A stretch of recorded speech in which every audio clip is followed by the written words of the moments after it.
Research.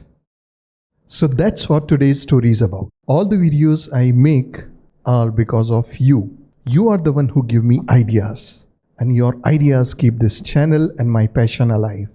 One of you recently left a comment how to create a tab separated file. I did some research, found out the answer and shared. But it's the story that I want to talk about today. Sure, we'll talk about the code as well, but the story is important because it will teach you a very important lesson. Now we know that there is a comma separated file, which is a CSV file. Tab separated file is going to be very same. Instead of comma, you'll have tabs. Shouldn't be very difficult, right? So I did some research and I came to know that Scrapy does not support it by default. And the closest thing possible is a CSV file, right? So the obvious question is, can I modify the CSV exporter, the class that actually creates the CSV file? Can I modify that a little bit and use tabs? So let me show you how I did the research. So let's do a site search for docs.scrapy.org. So this is the site.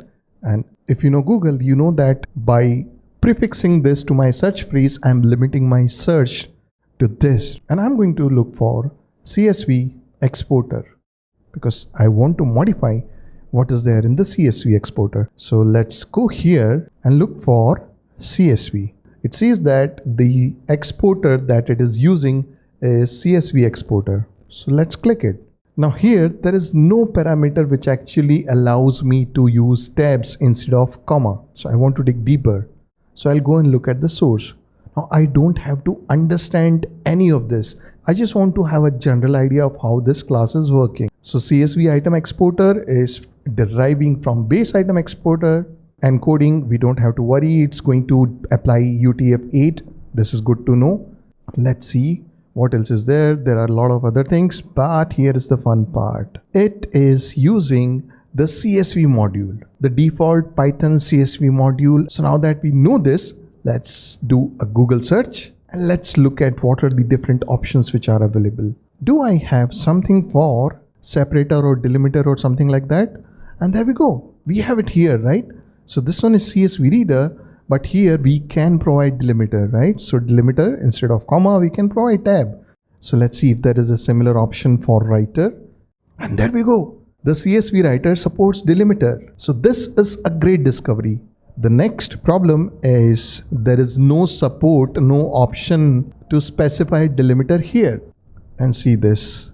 What it is doing, it is sending CSV writer two parameters. Number one, the string, which is where you want to write the CSV file. And the second one is keyword arguments. So what it means is whatever keyword arguments we send to CSV item exporter, these will be sent to CSV writer.